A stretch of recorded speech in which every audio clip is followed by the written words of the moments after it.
प्रणाम। आज नवरात्रि का 8वां दिन है, यानी अष्टमी। ये अष्टमी का दिन बहुत ही शुभ माना जाता है नवरात्रि के पूर्ण पर्व में। काफी लोग अष्टमी के दिन हवन करते हैं, कन्या भोजन करवाते हैं। कुछ लोग तो अगर नया घर भी लिया है तो प्रवेश अगर वो करना चाहते हैं तो अष्टमी का दिन चुनते हैं। ऐसा ये शुभ दिन माना गया है। तो अष्टमी का ये जो दिन है, इसमें हम मां महागौरी की साधना करने वाले हैं। जो मां पार्वती का, दुर्गा जी का 8वां स्वरूप माना गया है, ऐसा मां महागौरी का स्वरूप। तो ये स्वरूप की निर्मिति क्यों हुई, कैसे हुई? तो काफी पुराणों में ऐसी कहानी लिखी गई है कि मां पार्वती के जो ये 9 स्वरूप हैं, उन्होंने भगवान शिव को यानी हमारे भोलेनाथ को प्रसन्न करने के लिए काफी वर्षों तक उन्होंने तपश्चर्या की। तो ऐसे ही मां महागौरी ने भी यानी ये स्वरूप ने भगवान शिव को प्रसन्न करने के लिए यानी उन्हें पति के स्वरूप में पाने के लिए उन्होंने काफी वर्षों तक साधना की। काफी वर्षों तक साधना करते करते उनका स्वरूप काला हो गया। तो ये स्वरूप देख भगवान शिव उन्हें प्रसन्न हुए और भगवान शंकर ने गंगा का छिड़काव करके उनका वर्ण गौर कर दिया।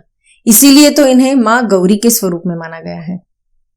तो मां गौरी का अगर आप स्वरूप देखेंगे तो उनका वर्णन गौर वर्णन है, काफी दिखने में शुभ्र है।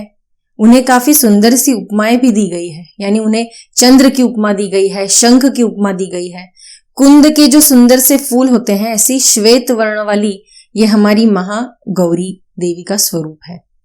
तो महागौरी की साधना हमें क्यों करनी चाहिए? तो ऐसा कहा गया है कि अगर आप ये देवी की साधना करते हैं अष्टमी के दिन तो आपको काफी शांति प्रदान होती है, आपको समृद्धि प्रदान होती है और अत्यंत आनंददायी ऐसी महागौरी हमें विशेष आशीर्वाद देती है। जो लक्ष्मी स्वरूप भी है, तो लक्ष्मी माता की भी सदा आपके घर में आशीर्वाद बना रहता है। इसीलिए हम महागौरी जी की साधना करते हैं। तो महागौरी जी का जो वर्णन किया गया है 4 भुजाएं वाली है, यानी उन्होंने त्रिशूल लिया हुआ है, वर मुद्रा है, अभय मुद्रा भी उनके हाथ में है और एक हाथ में खड्ग है। तो ऐसी ये 4 भुजा वाली और जिनका वाहन है वृषभ यानी बैल। तो ऐसी ये महागौरी की साधना हमें आज करनी है। तो अष्टमी का पर्व है, तो आज के दिन हम महागौरी की जो प्रतिमा है उससे प्रस्थापित करेंगे। या काफी महिलाओं ने पार्वती जी की, महालक्ष्मी की प्रतिमा रखी हुई है, तो वो वैसी ही रहने दें और वही प्रतिमा की आप अच्छे से पूजा अर्चा कीजिए। उन्हें कुमकुम लगाइए, घी का दिया लगाइए, अच्छे से धूप दिखाइए। ऐसी पूजा आप जब करेंगे तब हमें उन्हें फूल कौन से चढ़ाने हैं? तो हमें कमल के फूल चढ़ाने हैं, या फिर आप गुलाब के फूल चढ़ा सकते हैं, गुलाब की पंखुड़ियां उन्हें चढ़ा सकते हैं, या फिर कण्हेर की जो फूल होते हैं, ऐसे कण्हेर की फूल भी आप उनको चढ़ा सकते हैं। फूल के बारे में आपको पता चल गया। रंगोली हमें कमलाकृति की ही बनानी है और अगर आप उन्हें पत्री चढ़ाना चाहते हैं तो कमल के जो फूल है उनकी पत्री भी आप उन्हें चढ़ा सकते हैं। वस्त्र आपको पहनने हैं जो कमल की पंखुड़ियों का रंग होता है, वही रंग के अगर आपके पास वस्त्र है तो वो पहन सकते हैं, या तो फिर गुलाबी रंग के वस्त्र आप परिधान कर सकते हैं। महिलाएं साड़ी पहन सकती हैं और जो पुरुष वर्ग है वो अगर आपके पास कमल के रंग का कोई वस्त्र है तो वो भी परिधान कर सकते हैं। आसन भी अगर आपके पास कमल के रंग का यानी गुलाबी रंग का होगा तो वो लीजिए। अगर नहीं मिल रहा है तो आप लाल रंग का आसन भी इस्तेमाल कर सकते हैं, क्योंकि महागौरी ये लक्ष्मी का स्वरूप भी है, तो आप लाल रंग भी इस्तेमाल कर सकते हैं।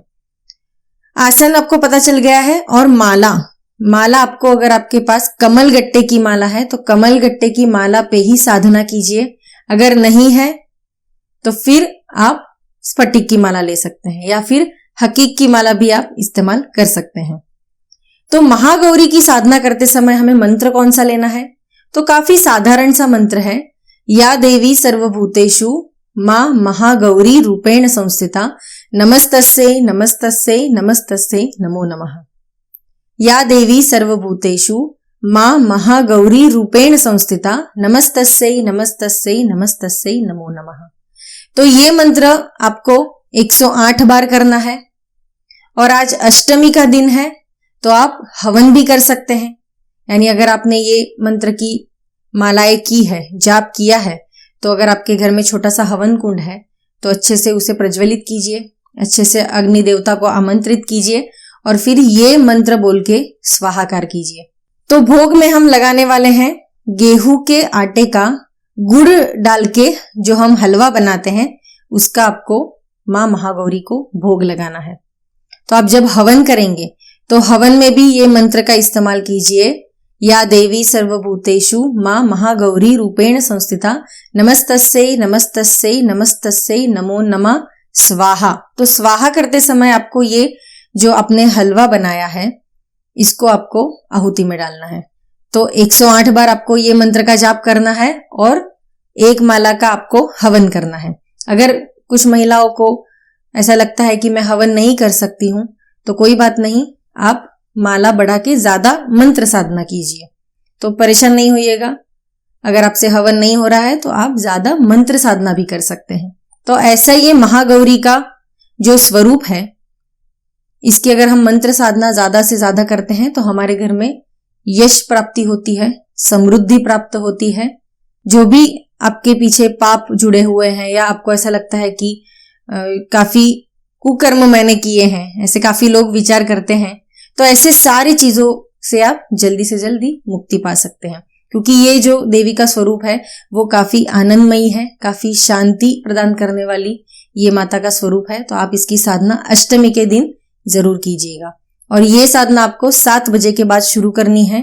7 बजे से लेके आप रात के 12 बजे तक ये साधना कर सकते हैं।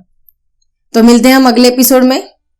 नवमी का दिन है, तो नवमी के दिन हमें कौन सी साधना करनी है और उस दिन हमें हवन कैसा करना है, ये सारी जानकारी मैं आपको देने वाली हूँ अगले एपिसोड में। तब तक के लिए हमारे इस चैनल को सब्सक्राइब कीजिए, वीडियो को लाइक और शेयर कीजिए और अगर कुछ पूछना चाहते हैं तो कमेंट बॉक्स में लिख ही सकते हैं। धन्यवाद।